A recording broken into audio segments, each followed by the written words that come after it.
जगह जगह भी गया, लोग दिल बिछाने लगे। ये एहतराम मेरा माँ तेरी दुआओं से,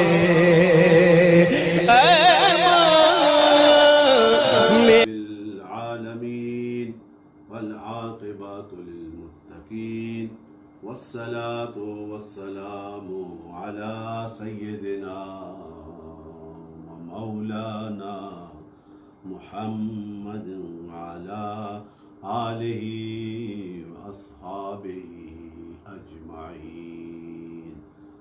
औज़ु बिल्लाहि मिनश शैतानिर रजीम। बिस्मिल्लाहिर रहमानिर रहीम। इन्नल्लाह व मलाइकतहु युसल्लूना अलन नबी या अय्युहल्लज़ीना आमनू सल्लू अलैहि व सल्लिमू तस्लीमा। अस्सलातु वस्सलामु अलैका या सय्यदी या रसूलल्लाह व अला आलिका व अस्हाबिका या सय्यदी या हबीबल्लाह। अल्हम्दुलिल्लाह, अल्लाह ताला का लाख लाख शुक्र है जो रहमान और रहीम है, जो कुल्ले शाइन कदीर है, जो ज़मीनों और आसमानों का नूर है और जिसे चाहता है अपने करम से नवाज देता है। हजूर आका मदनी ताजदार नूर मुजस्सम, कायनात के वाली, नबियों के सरदार, सैयदुल मुरसलीन, खातमुन नबिय्यीन, वमा अर्सलनाका इल्ला रहमतल लिल आलमीन की रूहानी तसर्रुफ़ात का बेपनाह करम, और जो भी उस पाक हस्ती जिसकी कोई मिसाल नहीं इस कायनात में, जिनका चलना फिरना बैठना खलवत जलवत हाल काल एक यूनिक करैक्टर है सरकार का, जो भी आपके साथ सिद्ध के दिल के साथ 1400 साल पहले की बात हो या इस दौर की, जिसने भी अपने ईमान की कुव्वतों के साथ वो इतना लजपाल करम वाला है, जिस तरह 1400 साल पहले वालों पे करम करता है, आज भी मेरे नबी के करम का दरवाज़ा खुला है। हजूर की बारगाह में हदिया अकीदत पेश करने के बाद, अल्लाह ताला की हम्द व सना के बाद, आज हस्बे मामूल इतवार के दिन 8:30 बजे पूरी दुनिया में बसने वाले यारान तरीक़त की बारगाह में हाज़िरी और उन्हें मैं सलाम अकीदत पेश करता हूँ।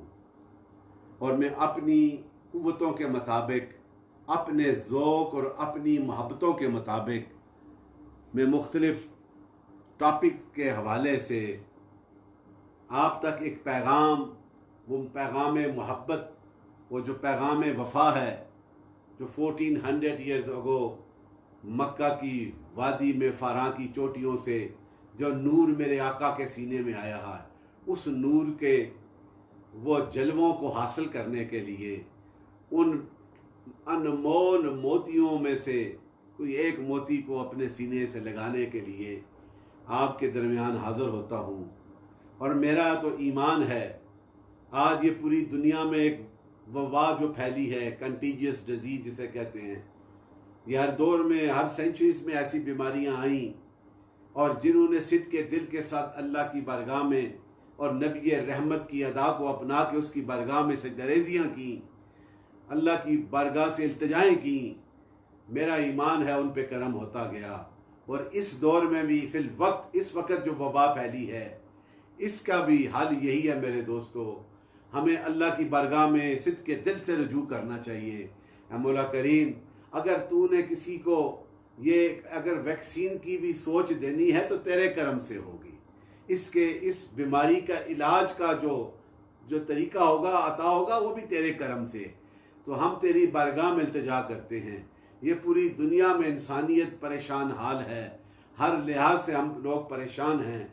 और हम ईमान वाले हैं, हमारा ईमान है वो वहदहू ला शरीक है, वो कायनात का खालिक है, वो रहमान है, वो रहीम है, वो जब्बार है, वो कहार है, वो दिलों के राजों से बाखबर है। तो फिर इस ईमान के साथ उस नबी रहमत ने जब उसके जलवों का पैगाम हमें दिया है, उस नबी की मोहब्बत के साथ अल्लाह की बारगाह में इल्तिजा करेंगे तो मेरा ईमान है फिर ये करम का दरवाज़ा खुल जाएगा। अल्लाह ताला हमें कि करम फरमाए और उस मोहब्बतों का तरीका भी हजूर ने सिखाया है। और जिसने मोहब्बत की और जिस पे मेरा रब राज़ी हो जाता है, जब वो उस अमल को करता है तो फिर सोचो उस पर कितना करम होगा। तो उसकी रज़ा के लिए सारे अमल होते हैं। अगर हमने कलमा हक पढ़ा है, नबी रहमत के हुक्म के मुताबिक, मेरे नबी के उस नूर वाले पैगाम के सदक़े से जब अल्लाह की वादानियत का इकरार किया है, तो फिर उस नबी की रिसालत का इकरार करके उसके साथ वफा करेंगे, उनकी अदाओं को अपनाएंगे, तो मेरा ईमान है फिर रब की रज़ा का अमल हो जाएगी। तो यही वो सरकार के हुक्म हैं और रब का भी हुक्म है।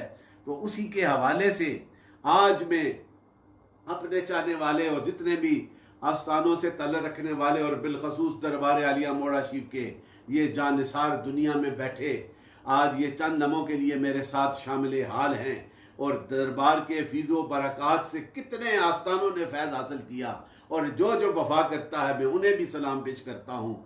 और इसी के हवाले से आज का जो मैंने जो टॉपिक सोचा था अपने जहन में वो ये कि हुस्न अखलाक अपने वालिदैन के साथ, हकूक़ वालिदैन क्या हैं, उनके साथ इखलाक करने का कितना बड़ा सिला है, इसमें भी अल्लाह की रज़ा है।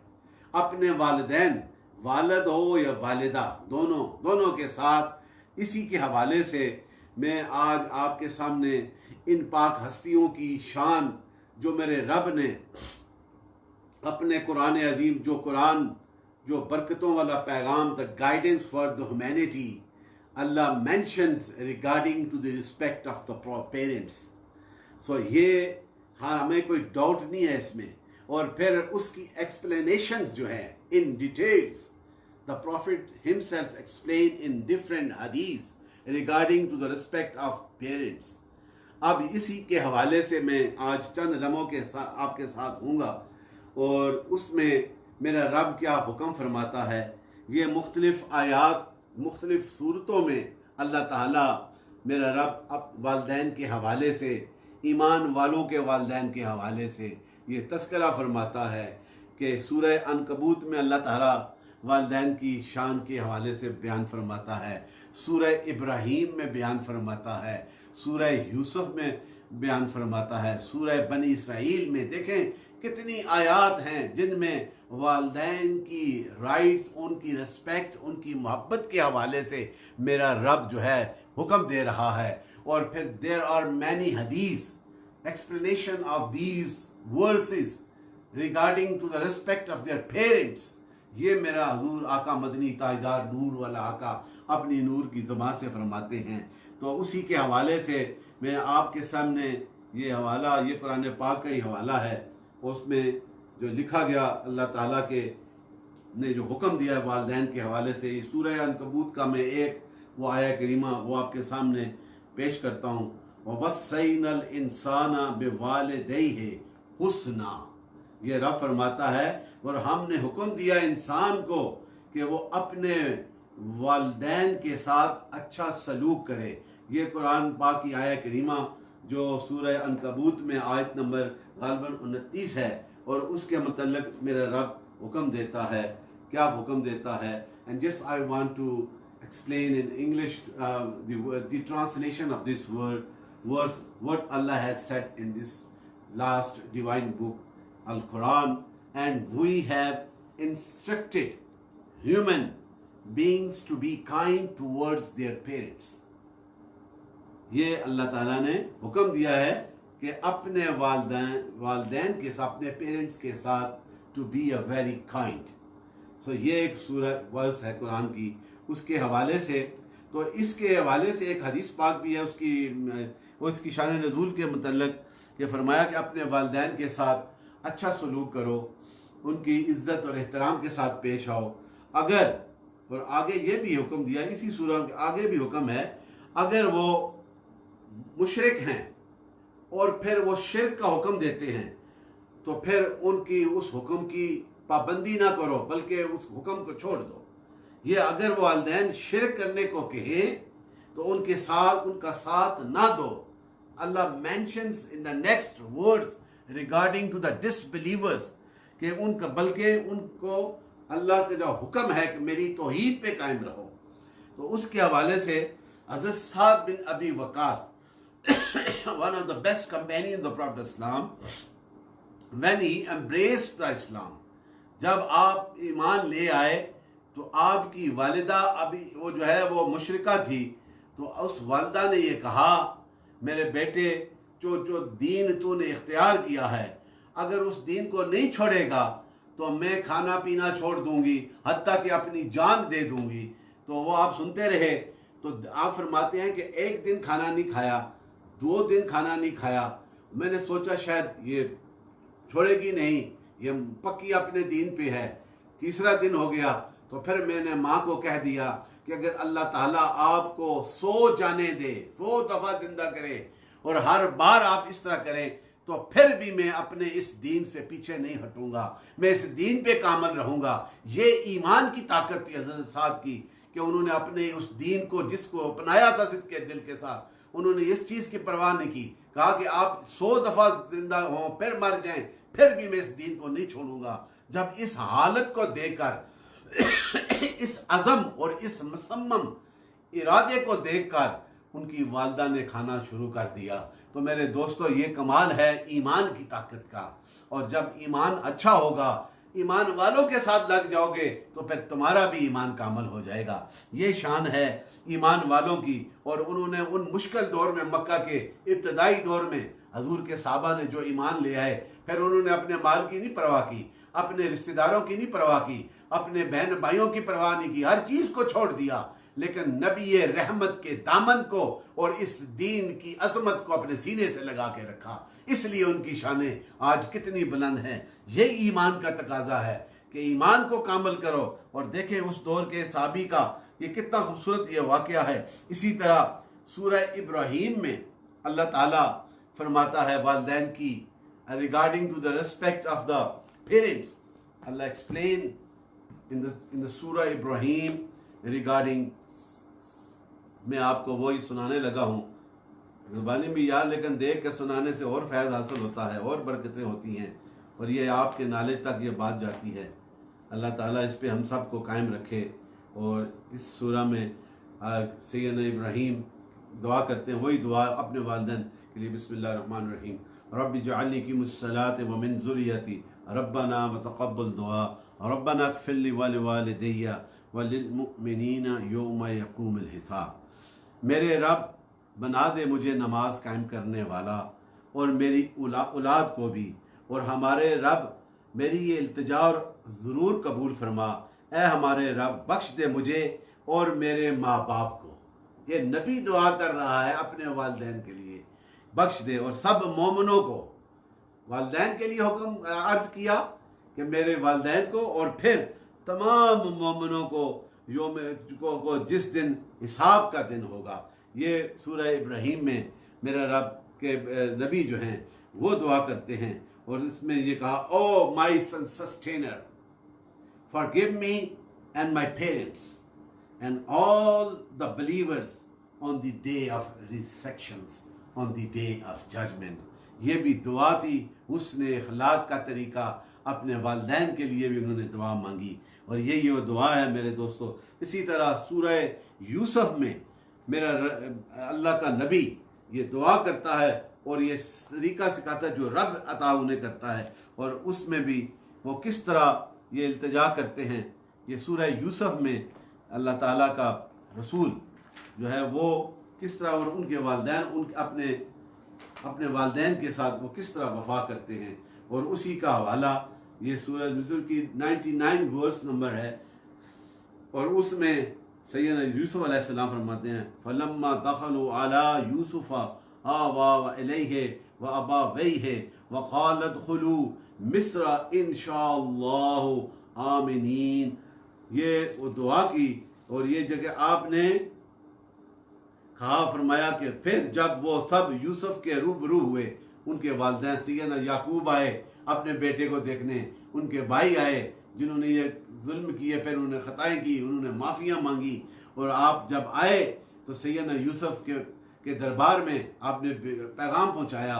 तो आप इस्तकबाल के लिए, अपने वालिदैन के इस्तकबाल के रिसेप्शन के लिए जो हैं, आप जो हैं अपने शहर से बाहर आते हैं और इतना बड़ा जुलूस लेके आते हैं। उसके मतलब आप क्या क्या ये सिर्फ में तर्जमा, आपने जगह दी अपने पास अपने वालिदैन को और उन्हें कहा दाखिल हो जाओ मिस्र में, अगर अल्लाह ताला ने चाहा तो तुम्हारे लिए आफियत होगी। और जब शाही दरबार में पहुंचे, आप ऊपर अपने जहाँ तख्त था वहाँ पे बैठाया अपने वालिदैन को, और फिर वो अदब के साथ उन्होंने सजदा ताज़ीमी किया। ये कुरान में सूरह यूसुफ में वालिदैन के एहतराम और मोहब्बत के हवाले से तज़किरा है। और जब सैयदना यूसुफ अपने वालिदैन के इस्तकबाल के लिए जुलूस के साथ आप शहर के बाहर गए, तो सैयदना याकूब ने पूछा, ये किसी बादशाह की सवारी आ रही है?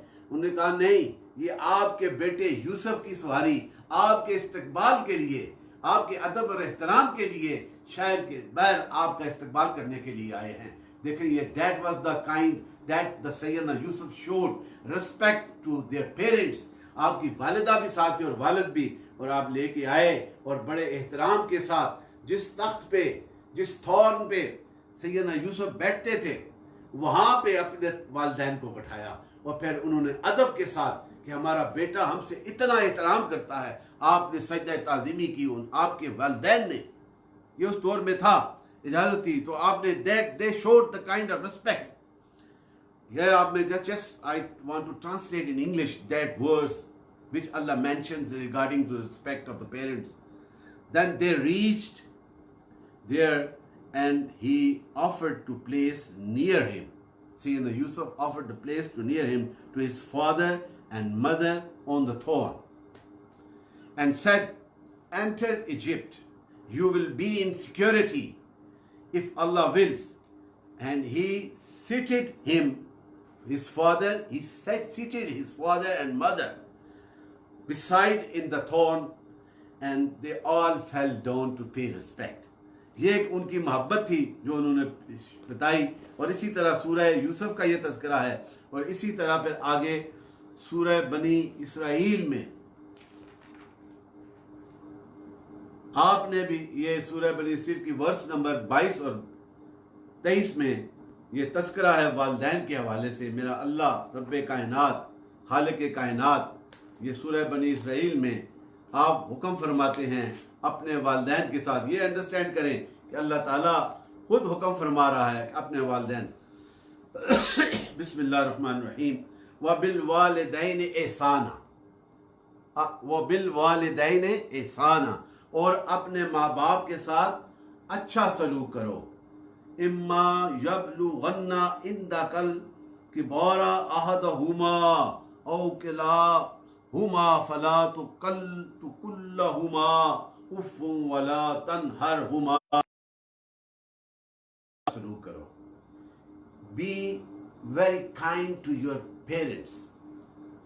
और अगर वो बुढ़ापे में हो, बूढ़े हो जाएं और पहुंचे तेरी जिंदगी में, इन दोनों में से कोई एक या दोनों, ये मेरा रब इस कुरान में बनी इसराइल में फरमा रहा है, सूरह बनी इसराइल में, कि दोनों हो तो उन्हें उफ तक ना कहो, उफ तक ना कहो, और उन्हें मत झिड़को, और जब उनसे बात करो, ये सारे कुरान के उसके तर्जुमा में सुना रहा हूं जो वर्स है, वकुल्लाहुमा कौलन करीमा, जब उनसे बात करो तो बड़ी ताजीम से बात करो, और झुका दो उनके लिए तवाज़े और इनकसारी और रहमत से और मोहब्बत से, और अर्ज करो, ऐ मेरे परवरदिगार, इन दोनों पे रहम फरमा जिस तरह उन्होंने मुझे बड़ी मोहब्बत से पाला जब मैं बच्चा था।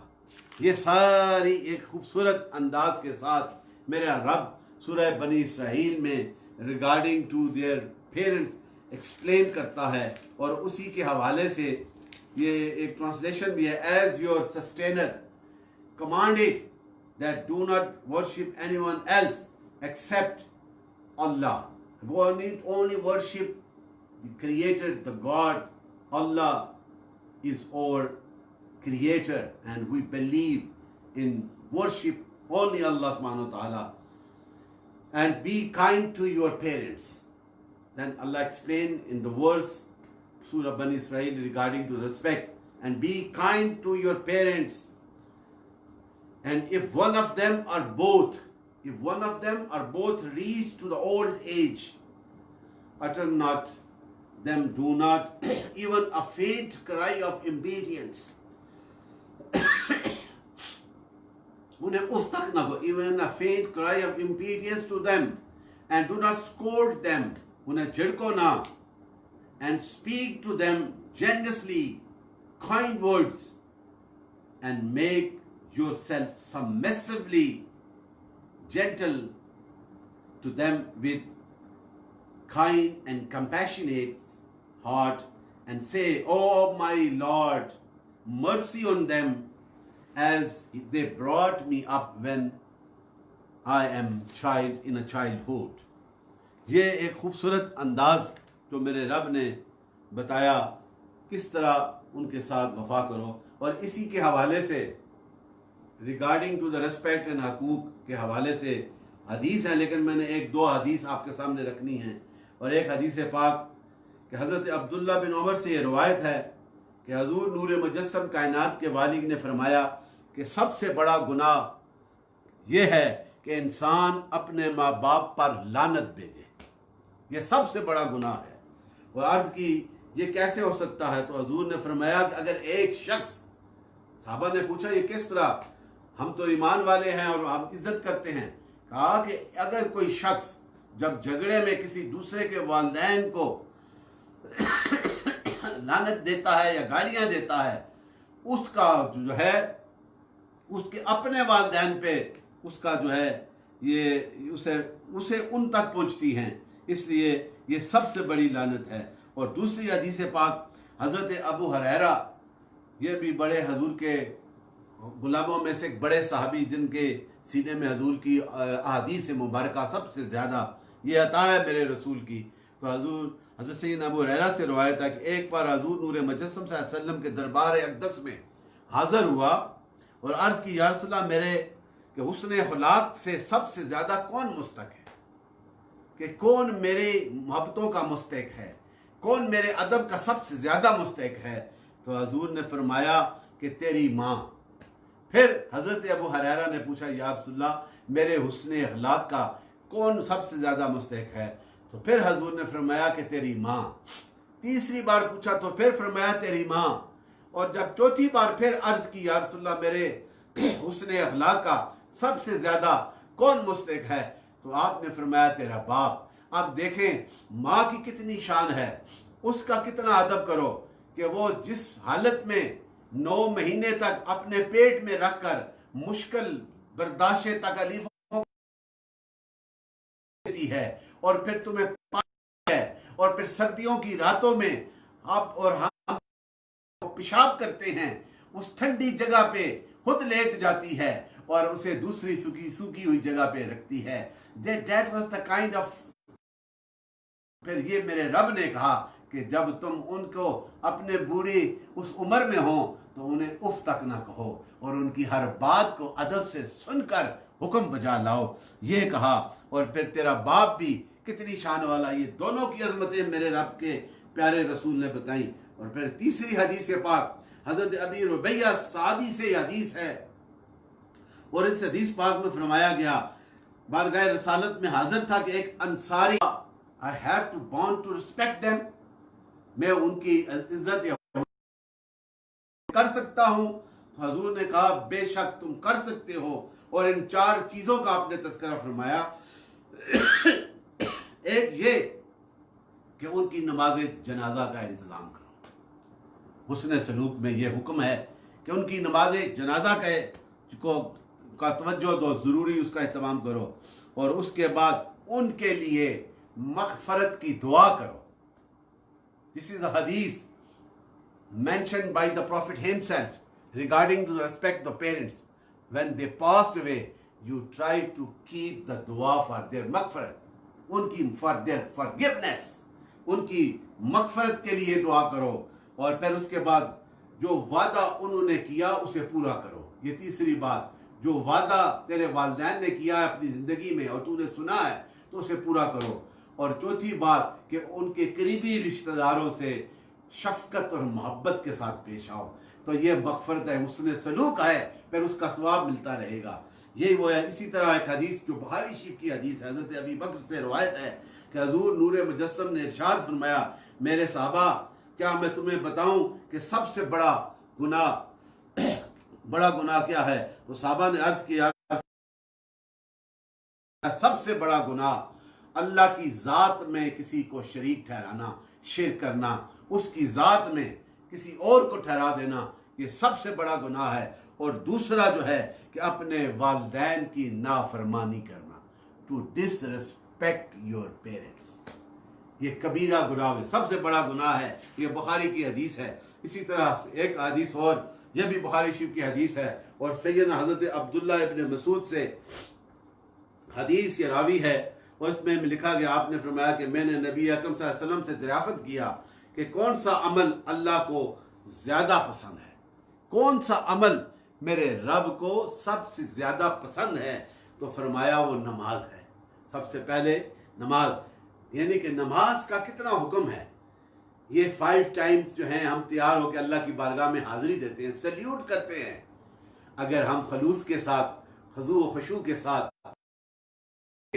पाक जगह पे खड़े होके जब अल्लाह अकबर करते हैं, उसे याद करते हैं, मेरा रब हम पे कितना करम फरमाता होगा। ये 5 या 10 मिनट की बात है मेरे दोस्तों, लेकिन ये पंक्चुअलिटी का एक अलार्म है कि तुम उसकी बारगाह में इस वक्त हाजिर होना है। वक्त की नमाजें हैं, बेवक्त की टकरें होती हैं, जो हाजिर हो जाए उस पर कितना इनाम है। कि कसर ये कि कौन सा अमल ज़्यादा पसंद है, वो नमाज है। और दूसरा फिर फरमाया कि वालिदैन के साथ, अपने वालिदैन के साथ हुस्न सलूक करना, ये इतना प्यारा अमल है जिसे रब पसंद फरमाता है। और फिर तीसरा कि अल्लाह की राह में जहाद करना। अब जहाद असगर है, जहाद अकबर है। अगर कहीं बुराई देखते हो, उस बुराई को ख़त्म करने की कोशिश करो। अगर हज़ूर की शान में गुस्ताखी करता है तो उसके सामने नारा हक बुलंद करना भी, ये भी जहाद है। और अल्लाह के दीन की खातिर कोई किसी उस राह पे अपनी जानों के नजराने देते हो और उसके दीन की इशाअत के लिए सफ़र करते हो, उसकी दीन के लिए दुनिया में जाकर उसके पैगाम को जो नूर मुजस्सम के सीने में आया है उसकी इशाअत करते हो, अपनी कुव्वतों के मुताबिक इस पैगाम को लोगों तक पहुंचाते हो, ये भी जहाद है। और ये कहा कि ये अमल भी मेरे रब को सबसे ज़्यादा हुस्न सलूक और उसे पसंद है। इसी तरह हज़रत अब्दुल्लाह बिन उमर से यह हदीस लंबी है, इसका अजमानन ये बात करता हूँ कि हजूर फरमाया कि वो 3 बंदे जा रहे थे और बारिश बहुत ज़्यादा हुई। बारिश को बचने के लिए एक गार में उन्होंने पनाह ली। थोड़ी देर के बाद एक बड़ा पत्थर आया और गार के मुंह के ऊपर आ गया। तो वो बड़े परेशान थे कि अब बाहर कैसे निकलें। तो सब तीनों ने ये कहा, हजूर ने फरमाया, ये बुखारी शरीफ की हदीस है। तो उन्होंने उनमें से एक ने कहा कि हर एक कि अपनी नेकी का तस्करा करके अल्लाह की बारगाह में इल्तिजा करे, शायद ये मुसीबत हमसे टल जाए। तो उनमें से एक पहले ने ये दुआ मांगी कि मैं अपने वालिदैन की हुस्न सलूक करता था, उनसे अदब से पेश आता था और जो दूध दो के लाता तो अपने बच्चों को ना पिलाता, पहले अपने वालिदैन को पेश करता। और एक बार पेश करने के लिए गया तो वह सोए हुए थे, सारी रात खड़ा रहा, सुबह उठे उन्हें पिलाया। हालांकि बच्चे मेरे दामन के साथ बिलबिला रहे थे, भूखे थे, लेकिन मैं अपने वालिदैन के अदब में रहा और ये मैंने एक नेकी की है। ऐ मौला करीम, तेरी रज़ा की खातिर अगर तुझे पसंद है तो हम पे ये मुसीबत जो आई है दूर कर दे। तो थोड़ा सा वो पत्थर गार से सिरका हटा, पीछे हट गया। दूसरे ने कहा, तू बता कि तूने क्या नेक अमल किया अपनी ज़िंदगी में। उसने कहा कि मैं अपने चचा ज़ात, एक बहन थी जिससे उसे प्यार हो गया, उससे यानी कि उसकी कुर्बत को हासिल करना चाहा, तो उसने कहा कि 100 दिनार ले आ। कहते हैं कि मैंने बड़ी मेहनत की, मशक्क़त से 100 दिनार दिए, उसके पास गया, जब करीब होने लगा तो उसने कहा तुम्हें रब का खौफ नहीं, डर नहीं। तो मैं डर गया और पीछे हट गया। मौला करीम मैंने ये जो अमल किया है इसके सदके हमारी ये मुसीबत दूर कर दे।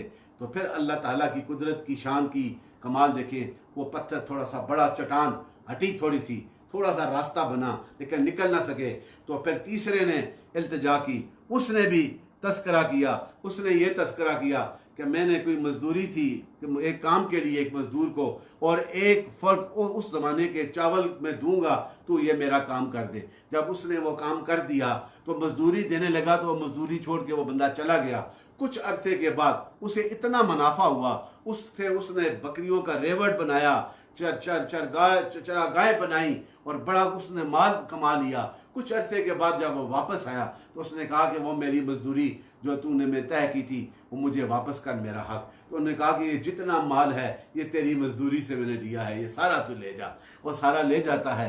तो अल्लाह की बारगाह में उस बंदे ने ये दुआ की, ऐ मौला करीम अगर ये मैंने सही हुस्न सलूक किया है तो इसकी सदके हमारी ये मुसीबत को टाल दे। और फिर चट्टान हट जाती है और वो बाहर आ जाते हैं। तो कहने का मकसद यह है मेरे दोस्तों कि इस वक्त भी ये life is very important and it is uncertain to avail this opportunity, do every deeds, good deeds for the sake of Almighty Allah with the great love of the Sayyidina Muhammad Sallallahu Alaihi Wasallam.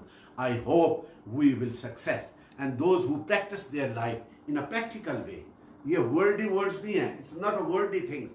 Make your life in a practical. Inshallah, you and we will success if we practice according to the will of Almighty Allah and the love of the Sayyidina Muhammad Sallallahu Alaihi Wasallam. It is immensely important obligation. It is a necessity of your belief and my belief that we pay respect and salute to his beloved Prophet Muhammad Sallallahu Alaihi Wasallam, the most exalted personality and the most loving personality on the face of earth, that is our Prophet Muhammad Sallallahu Alaihi Wasallam. ये हमारा ईमान होगा तो फिर कुरान पढ़ोगे तो फैज़ हासिल होगा, फिर हदीस पढ़ोगे तो फैज़ हासिल होगा, फिर हजूर के वफादारों से वफा करोगे तो फैज़ हासिल होगा। यही वो राह कर लो, फिर बर्बादी है। इल्म पढ़कर दरे मुस्तफा पे झुकोगे, अहले बैत से प्यार करोगे, असहाबा से प्यार करोगे, औलियाए कामिलीन से प्यार करोगे। मेरा ईमान है वो लजपाल, वो करम करता है, वो किस तरह इज्जतें अदा करता है। वो बिलाल हबशी जिसका ना कोई कबीला है, ना कोई हुसन है, ना कोई दौलत है, लेकिन सीना इश्क रसूल से भरा है। आज वो बिलाल हबशी को हर कोई याद करता है, आशिकों का सरदार। और सैयदी बिलाल कह के सैयदना उमर फारूक जैसे इतना बड़ा सहाबी ये रसूल होके वो भी पुकारता है, इसलिए कि बिलाल का इश्क जो था वो मोहब्बत रसूल का महवर था। यही वो पैगाम है मेरा आप सब के लिए। अपनी जिंदगियों को कामयाबी की तरफ लेके आना चाहते हो तो हजूर के दर से वफा कर लो, हजूर के दर के वफादारों से वफा करो। आज के इस दौर में सूफिया कामिलीन, चिश्ती, कादरी, नक्शबंदी, वैसी, शादली, ये तो आर्डर सुनते हैं, और भी कई होंगे। ये सारे के सारे मेरे रबी के दर के वफादार हैं, इनसे वफादारियां करो। फिर देखो गुम्बत खजरा का मकीन तुम पे और मुझ पे कितना करम फरमाता है। यही दुआ करो मौला करीम इस वबा को भी अपने नेकों के फैल, हमने कोई नेकियां की हैं मौला करीम, आज उसके सदके ये वबा भी हमसे दूर फरमा दे। और फिर हमें उन जज्बों से, ये खौफ व हरास जो पूरी दुनिया में फैला हुआ है, इसे दूर फरमा और फिर हम तेरे जिक्र की तरफ उन्हीं मस्तियों के साथ आएँ। मौला करीम इस खूबसूरत नशिस्त के सदके अपने वालिदैन से हमें वफा करने की तौफीक अता फरमा। जिनके वालिदैन हैं खुदारा उनसे प्यार करो, उनकी वफाओं को अपने सीने में बसाओ। और जिनके नहीं, आज वो दुआएं करें कि वो जिस हाल में हैं उस बरज़ख के आलम में मौला करीम उन्हें भी आला नसीब फरमा और उनकी वफाओं के सदके हमें भी वो जज्बा अता फरमा दे जो तूने अपने नबी के सीने में इस कुरान की शक्ल में जो वालिदैन की इज्जत और एहतराम का हुक्म दिया है उस पे अमल करने की तौफीक अता फरमा। ये जवानी और मस्तियाँ ये थोड़े दिनों की बातें हैं। मस्तियों में आकर वालिदैन की वफाओं को छोड़ दो, ये ना करना। हर एक के राइट्स पूरे हैं। अपने बीवी बच्चों से भी प्यार करो और अपने वालिदैन से भी प्यार करो, फिर देखना कितना करम होगा। अल्लाह ताला हम सब की हाज़िरियाँ कबूल फरमाए और हमें उस राह पे चलने की तौफीक अता फरमा जिस राह पे तूने इनाम अता किए हैं। मौला करीम इस मुल्क के पाकिस्तान पे जो वबा और पूरी दुनिया में फैली है, इस पे भी हमें दूर निजात अता फरमा दे और हमारे मुल्क पे करम फरमा दे।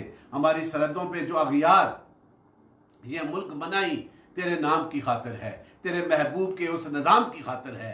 मौला करीम ये अगियार जो हर वक्त अगियारों के साथ मिलकर, जो बातिल कुव्वतों के साथ मिलकर ये खलफशारियाँ करते हैं, साजिशें करते हैं, मौला करीम इन्हें वासिले जहन्नम फरमा दे। और इस मुल्क की बका के लिए हम तेरी बारगाह में इल्तिजा हैं। हमारी अफवाज पाकिस्तान जो सरहदों में भी हर वक्त 24 घंटे 24 hours round the clock borders में खड़े होकर वो नौजवान इस मुल्क की बका की जंग लड़ रहे हैं, मुल्क के अंदर भी खिदमात पेश करते हैं, हम अफवाज पाकिस्तान को सलाम पेश करते हैं। अल्लाह ताला उनकी इन जज्बों में और कामलियत में और तरक्कियाँ अता फरमा। यही पैगाम पाकिस्तान है। वो वर्दी की हालत में इस मुल्क की बका की जंग लड़ते हैं, हम बगैर वर्दी की हालत में इस मुल्क की बका की जंग लड़ रहे हैं। मौला करीम इस मुल्क में तरक्कियाँ अता फरमा दे और उन अपॉर्चुनिस्ट और मौका परस्तों से बचाकर हमें इस मुल्क की बका की खातिर चलने वालों के साथ चलने की तौफीक अता फरमा। और मैं कश्मीर के जो निहत्ते मकबूजा कश्मीर के आज 10 महीने से ज़्यादा इंडियन गवर्नमेंट की एग्रेशन, उस ब्रूटैलिटी में सांस लेकर अल्लाह अकबर के नारे लगा रहे हैं, मौला करीम उन्हें भी कामयाबियों से हमकनार फरमा दे और जहाँ दुनिया में जितने भी हैं उन पे करम फरमा दे। हमारी ये हाज़रियाँ कबूल फरमा ले। अल्लाह सल्ली अला मुहम्मद व अला आलि मुहम्मद व अस्हाबि मुहम्मद व बारिक वसल्लम अजमईन बिरहमतिक या अरहम। इनकी बात फैलाना सदक़े जारिया है। सवाब की नीयत से वीडियो को शेयर जरूर कीजिए। जज़ाकल्लाह।